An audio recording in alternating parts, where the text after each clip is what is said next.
shot. I think I heard a shot. I think I heard a shot. What's up guys, SeantheDon here. Be sure to like, comment, subscribe, and let's get right into today's video. Wild and unbelievable stories here in Detroit. This is one of them. This is one of them. Imagine being told to pay child support for a kid that is not yours or go to jail. That was the order the state handed down to a Detroit man. So today, he turned himself in, but here's what happened when 7 Action News reporter Kim Russell went with him to court. Carnell Alexander walked into the Frank Murphy Hall of Justice knowing in moments he could lose his freedom. I stayed up all night, couldn't sleep, thinking about it. Carnell is a wanted man because he refuses to do what the state orders and to pay child support for a child that DNA tests prove isn't his. A child he doesn't even know. I haven't even had a chance to really speak to him except for one time when we took the DNA test. Nonetheless, right now, under the law, he's a deadbeat dad.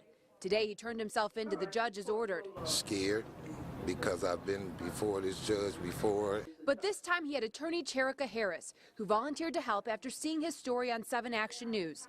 The judge said he will not go to jail for today. He will not go to jail for today. What does that even mean? He's not the father. Imagine this, guys. You have a woman who says you're the father of her child. You get a DNA test to see that this child is yours. Turns out he's not yours.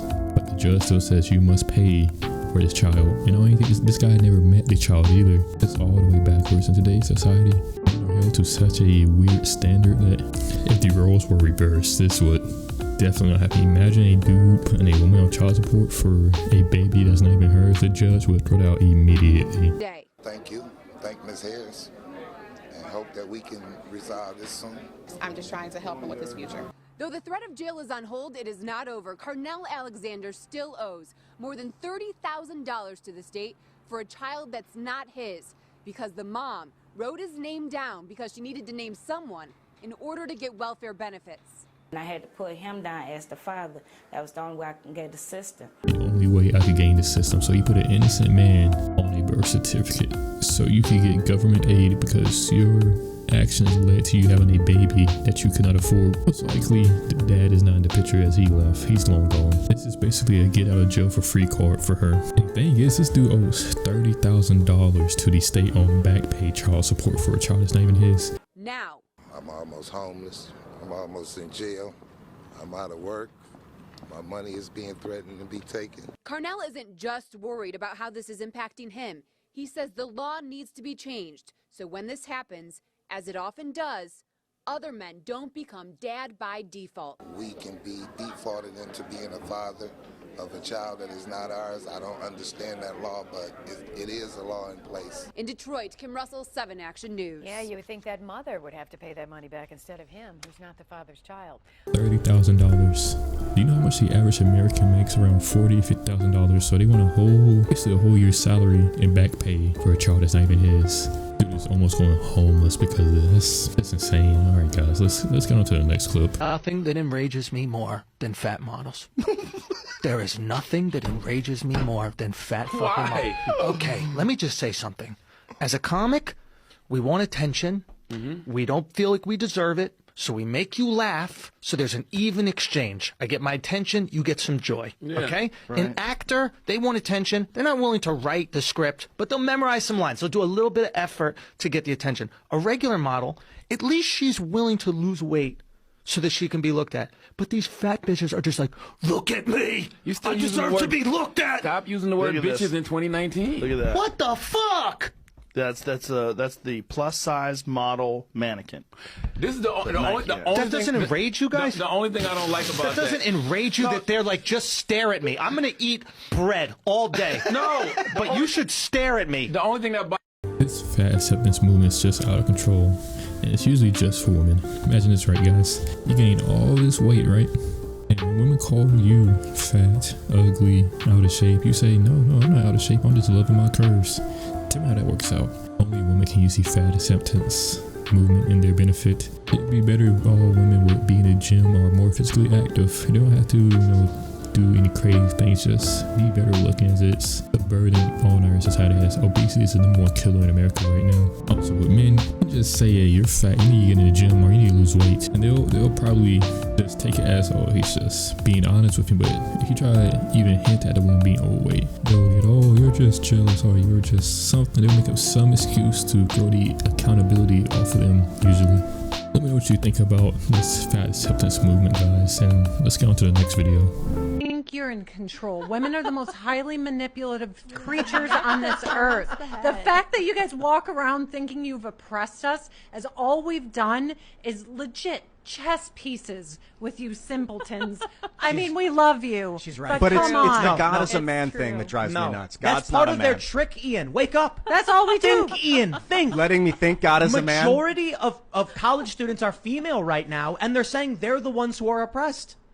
They're the ones who have the college degrees and are starting to make more money. If you look at the gender wage gap, it's not even real, and yet men are just like, okay, and they're trying to pass laws that keep empowering women. Yeah, it goes back. It goes deeper than American. Every king had a really, really smart, manipulative wife. Or like 6 of them. Yeah. Yeah, she's completely right.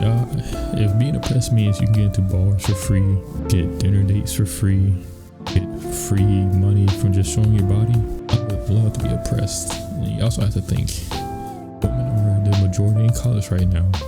90% of child support goes to women, but there are more women in college and usually making more than men, as the wage gap is a myth. If we think about it, women are the most protected group also.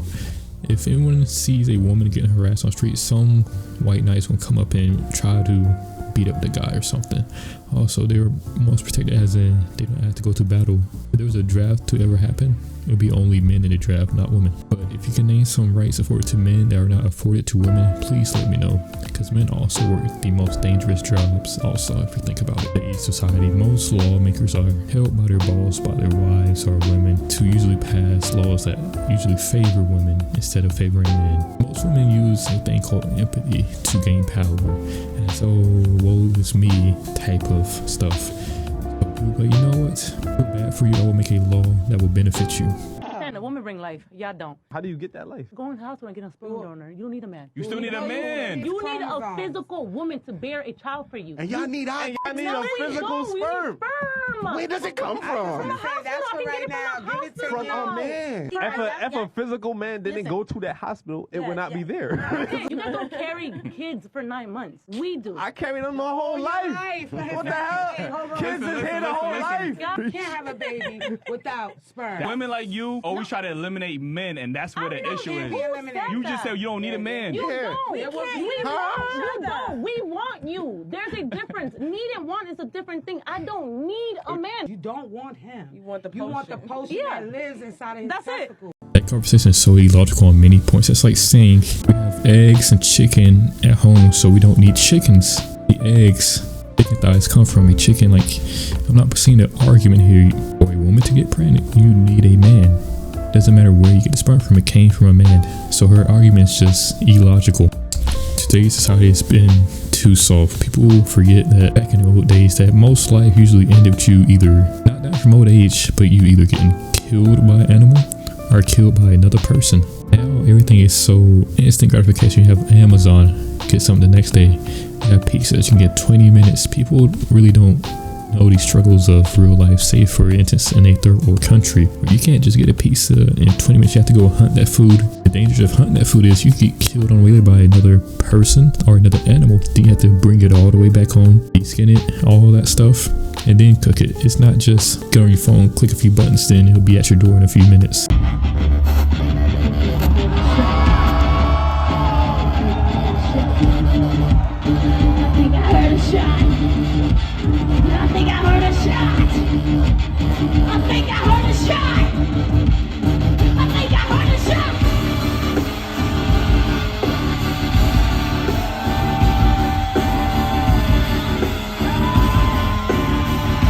craziest thing I ever seen. Like, if he basically did what R. Kelly did, but in front of everybody, a golden shower. So, you know, if you're a woman, it's fine for you to do this, but imagine a man did this on stage. Just pulled out his piece and just started peeing all over a female. How would the reaction be? Would you think people would be clapping, cheering on, holding their phones, and the girl, after she gets done peed on, she'll just start fist pumping the air like she just won the gold medal of the Olympics? And she most likely did this to get 15 seconds of fame. Like, any respectable performing artist would never do this. The only reason she did this was to get attention. If she had viable music that people wanted to listen to, she would never have to do this. You see Beyonce, per se, start peeing on people who get 15 minutes of fame. Like, what? Never makes sense to me. But if you like today's video, let me know what you think down below. Like, comment, subscribe. SeantheDon, and we'll be back tomorrow for a new video.